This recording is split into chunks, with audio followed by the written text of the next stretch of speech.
When you just roll them out, you just want to roll it, squish up all the juices, break up the flesh inside. Okay, so now we have all of our ingredients here chopped up and ready for the pan over there. But instead of going over there now, we are going to work on the sauce. It takes only a minute. Let's go. First ingredient, 1 whole lime.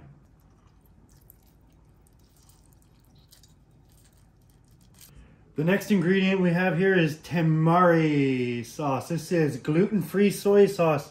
If you don't have it, if you have a gluten problem like we do, then you're going to want to get this Tamari sauce right here in your local grocery store. It's amazing and it tastes good too. 2 tablespoons of beautiful Tamari sauce goes in.